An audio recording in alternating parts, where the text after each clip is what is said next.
magluluto ako ng ginataang bulalo. Bakit ko natawag na ginataang bulalo? Kasi ang gagamitin ko ay ang beef shank na karne. Kadalasan, ginagamit natin ang beef shank sa pangbulalo. Pero ako, gagawin ko siyang ginataang bulalo. Siyempre, mayroon akong sekreto na ingredients para mapasarap ito lalo.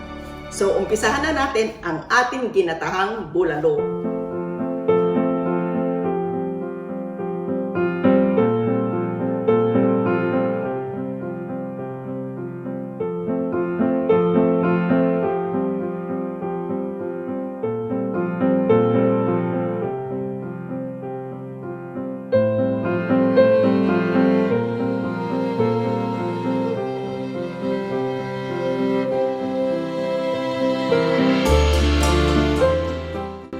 Check na natin ang ating karne. Okay. So, ito kailan matanggal itong mga impurities na ito. So, ngayon tatanggalin na natin ang ating karne dito sa kumukulong tubig.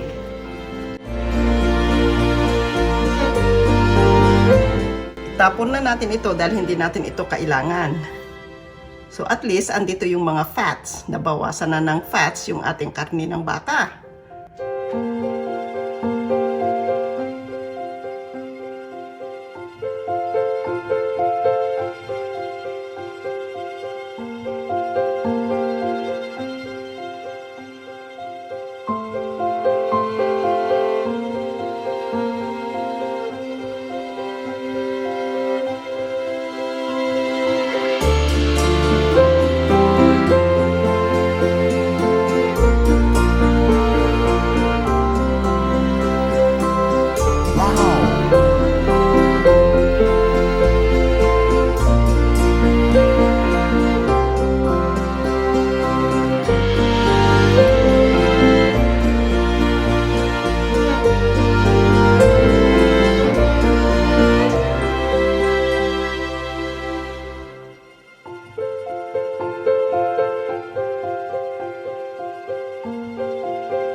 Hey, that's pretty good.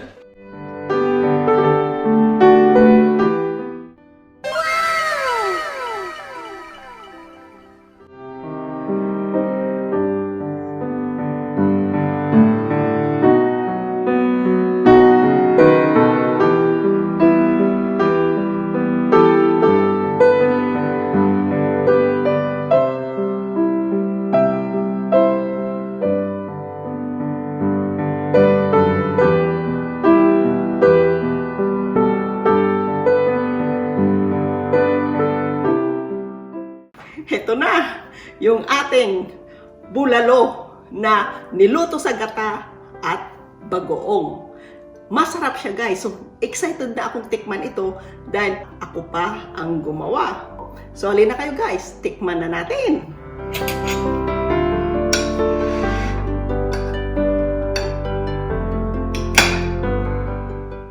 Ito yung kalabasa.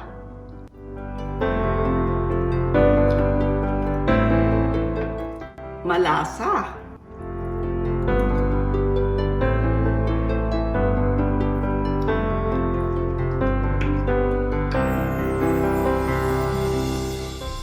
Ang beef shank.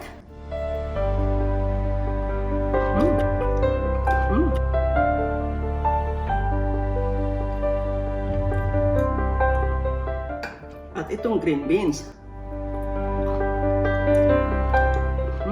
Malutong dahil niluto ko lang ng half cook itong ating gulay.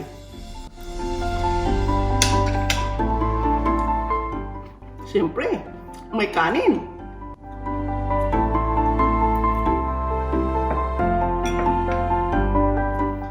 Dahil malasa siya, masarap. Hihingi pa kayo ng another round ng rice. Maniwala kayo sa akin guys. So, paano yan? Magkita-kita tayo muli sa susunod kong video. Tapusin ko muna ito, imumukbang ko na rin. So, bye-bye!